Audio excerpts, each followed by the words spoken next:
So y is equal to natural log of cos of e raised to power x. The function is logarithmic function and this is the quantity in this case. Derivative of logarithmic function 1 over quantity, this is quantity, and then derivative of quantity. Now the quantity is trigonometric function, so derivative of cos will be minus sign, and then the angle is e raised to power x, that comes as it is. Then derivative of angle, and that will be e raised to power x. Then the next step would be derivative of exponent, as the exponent is x, so its derivative will be 1. दोबारा से देख लीजिए, logarithmic function है उसका हमारे पास जो derivative बन गया वो 1 ओवर क्वांटिटी बन गया, और साथ डेरिवेटिव हमने लेना है क्वांटिटी का. क्वांटिटी ट्रिग्नोमेट्रिक फंक्शन है, तो उसके लिए कॉस का डेरिवेटिव माइनस साइन थीटा बन गया, और साथ एंगल का डेरिवेटिव जो है वो e raise to power x बन गया. Then now here the functions are given in the form of f of x, so their derivative will be f dash of x. 2 raised to power x is exponential function with base other than e, so its derivative will be the exponential function as it is, 2 raised to power x as it is, then derivative of exponent, the exponent is x, so its derivative will be 1, and then natural log of base here was 2. Again, 41st question, the base is other than e, it's again exponential function, so the exponential function comes as it is, then derivative of exponent is sin x, its derivative will be cos x, and then the natural log of base. In this question the base is pi, so its derivative will be, so next step will be natural log of base. Question 42, again the base is other than e, so its derivative will be exponential function, then derivative of the exponent, this is product rule, and then natural log of base. Whenever we have to find the derivative of this function, it is product rule, derivative of x is 1 and then derivative of tan x, that will be secant square. Here the product rule is applied.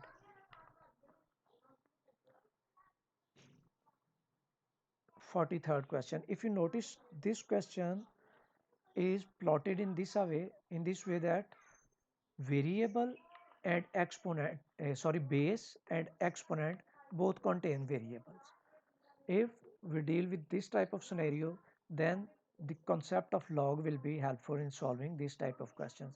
What we have done, taking log both sides, natural log is taken on both sides of this equation, log of y is equal to natural log of this. Now applying the property of log, this power comes before this quantity. You remember log m raised to power n equals to n log m. This property I have used here. Natural log of x, then log of this one. Now these are product of two functions here. When we take derivative of these two functions, we use product rule here. Now on left hand side, natural log of y, 1 over quantity, the quantity here is y, so derivative of this y will be dy by dx. Then on right hand side we have used product rule, log x as it is, then derivative of this quantity, 1 over quantity, then derivative of quantity, then plus log of this, and then derivative of this quantity, that will be 1 over x. ज़रा दोबारा देख लीजिए, right hand side पे हमने product rule लगाया, ये इसी तरह आ गया, और इसका डेरिवेटिव जब लेंगे 1 over quantity and then derivative of the quantity. यहाँ पे quantity x cube minus 2x है तो उसका डेरिवेटिव हमारे पास 3x स्क्वायर माइनस 2 आ गया. फिर plus log of this and then derivative of natural log of x, तो उसका डेरिवेटिव 1 ओवर x आ गया. इस y को मैंने राइट हैंड साइड पे शिफ्ट किया and then putting value of y, और उस y की वैल्यू क्या है जो क्वेश्चन के स्टार्ट में हमें गिवन है, that the value of y is x cube minus 2x into natural log of x. 46 question फिर इसी फॉर्म क्या कि एक्सपोनेंट और जो हमारे पास बेस है वो दोनों में वेरिएबल इन्वॉल्व है. So taking log both sides, then using the property log x comes before this function, again the product rule, and this gives the result y इधर शिफ्ट कर दिया, बाद में आप y की वैल्यूज को यहाँ पे पुट कर सकते हैं. Then derivative of inverse trigonometric functions. Derivative of sine inverse of x is 1 over 1 minus x square.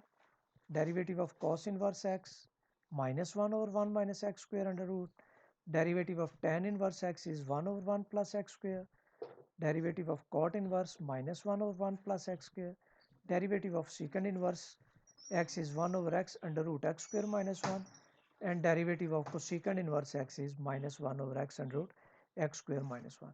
Again, the derivatives of inverse trigonometric functions starting with C are with negative signs, and if the inverse function contains the quantity like here it's written ax, then here comes ax whole square, and then the derivative of the quantity, and derivative of quantity will be a. The same is the case with all other questions.